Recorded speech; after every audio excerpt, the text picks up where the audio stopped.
Bonjour à tous, c'est un plaisir pour moi de vous retrouver pour ce énième numéro de Femmes Actives, l'émission qui fait un zoom chaque semaine sur une femme au haut potentiel et à la personnalité inspirante. Notre invitée est Leila Andem, détentrice d'un bachelor en marketing et gestion, adjointe à la direction générale des études en laboratoire, manager général de votre assistante virtuelle qui propose des services d'assistante virtuelle. Avec elle, nous évoquerons son parcours et ses secrets de réussite. Rendez-vous donc sur Info 241 et sur votre plateforme préférée de podcast, Apple, Spotify, Amazon Music, Deezer, Google Podcast et bien d'autres. Merci et bon confort d'écoute à tous et à toutes. Bonjour Rachel, bonjour à nos auditeurs. C'est moi qui te remercie de me recevoir.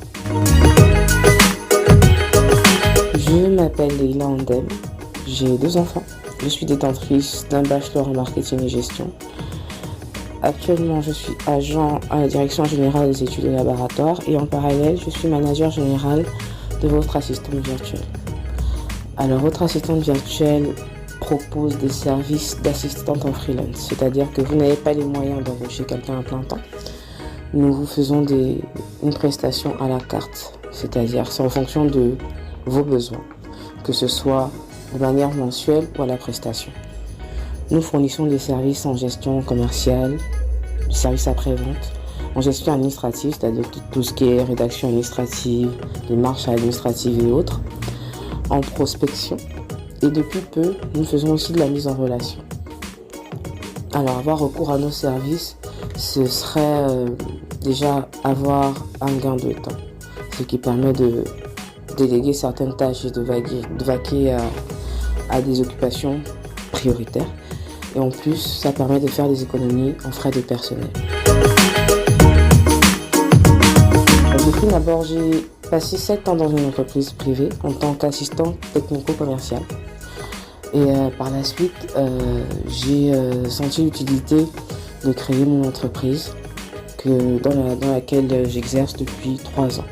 Donc ça fait 3 ans que votre assistante virtuelle offre ses services aux Gabonais.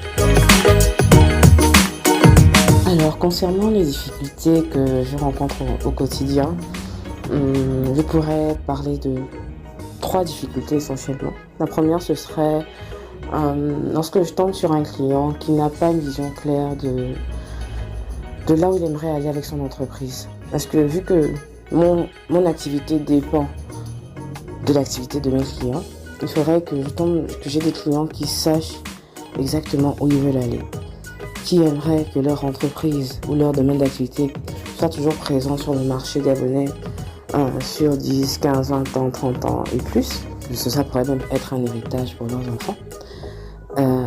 Et lorsque l'on tombe sur des clients qui ont des entreprises qui servent juste à payer les factures, c'est un peu plus compliqué parce que en termes de constance dans le travail, c'est pas toujours le cas. La deuxième difficulté à laquelle je suis souvent confrontée, ce sont les retards de paiement. Vu que je suis en freelance, même s'il y a un contrat, les clients ne ressentent pas forcément la pression qu'il faut payer en temps et en heure, comme lorsqu'il faut payer pour un salaire mensuel.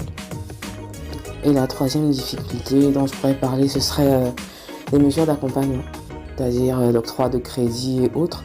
Vu que je suis dans la prestation de services essentiellement, mon dossier n'est pas forcément éligible de prime abord lorsque je fais une demande, s'il faut faire une demande de crédit ou une demande d'accompagnement pour bénéficier de matériel et autres. Alors, les secrets de la réussite. Je ne m'inscrirai pas dans la réussite. Je dirais que je suis en train d'y aller. Concernant ma progression, je n'ai pas encore atteint le point où je pourrais dire que oui, j'ai réussi. Donc, pour persévérer justement sur la voie que je me suis tracée, j'essaye de faire preuve de beaucoup de résilience. C'est-à-dire de toujours trouver du positif malgré les échecs, malgré les obstacles et garder une attitude positive. Et j'essaye aussi, pas j'essaye, j'ai beaucoup de détermination. C'est vrai qu'on peut avoir être dans le creux de la vague, avoir des moments de doute, se dire que est-ce que ce que je fais en vaut vraiment la peine, mais il faut être déterminé à atteindre son objectif. Voilà pourquoi je parle beaucoup de vision, c'est-à-dire de savoir où on va pour justement garder cet état d'esprit qu'il faut y arriver malgré tout. Ensuite, je parlerai de l'organisation. Vu que je suis mère célibataire, j'ai 2 emplois, on va dire.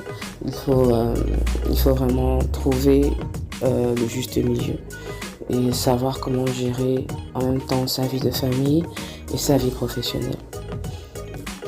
Enfin, je dirais la vision. Oui, je reviens encore sur la vision parce que c'est ce qui nous guide en fait. C'est ce qui nous guide. Si je n'avais pas de vision, je pense que j'aurais baissé les bras depuis longtemps. Donc voilà un peu les clés ou les secrets, comme tu as dit, qui me permettent de me garder à flot. Concernant l'entrepreneuriat au Gabon, on peut constater que depuis quelques années, il y a un réveil massif des femmes. Les femmes ont pris conscience qu'elles peuvent aussi créer, être des créatrices de valeur. Et je trouve que c'est une très très bonne chose. On peut aussi remarquer qu'il y a de plus en plus d'associations, d'ONG, de réseaux qui sont dirigés par des femmes et qui réunissent des femmes. À mon avis, on est sur la bonne voie. Mais on pourrait faire mieux. On pourrait faire mieux si jamais il y avait un peu plus de concurrence saine entre les femmes et qu'il y avait moins de guerre d'ego. Ce serait l'idéal qu'on reste focus sur les valeurs qu'on a à créer en termes d'emploi, en termes de richesse, en termes de sources de revenus et qu'on mette parfois de côté nos égos. Alors ce que je pourrais dire aux jeunes filles ou aux jeunes femmes qui nous écoutent, c'est que si elles veulent se lancer dans le monde de l'entrepreneuriat, il faudrait qu'elles soient prêtes mentalement. On n'est pas souvent préparé à ce qu'on a affronté comme obstacle, comme barrière, comme échec, même parce que il faut apprendre à se relever justement lorsqu'on fait face à l'échec. Et surtout ne pas faire attention à ce qui peut être dit autour de nous, à ce qui peut être dit. Et à ne pas compter sur les personnes sur lesquelles on a l'habitude de compter. Parce qu'on se retrouve parfois face à des murs, à des personnes qui ne nous comprennent pas, même dans notre famille, qui nous jugent même, qui ne comprennent pas qu'on puisse se lancer dans l'entrepreneuriat. Parce qu'il n'y a pas de dividende direct, il n'y a pas de résultat direct, il n'y a pas de signe extérieur qui montre que tu as réussi ou pas. Donc il faudrait vraiment s'armer de patience, de courage et de résilience.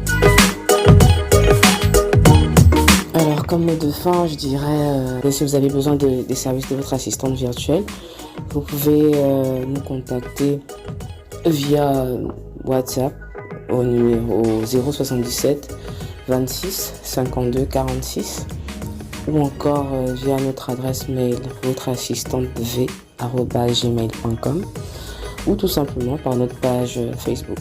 Nous vous répondrons avec plaisir et nous essaierons de répondre mieux à vos besoins. Merci d'avoir écouté Femme Active. À très vite dans un prochain numéro avec une autre invitée.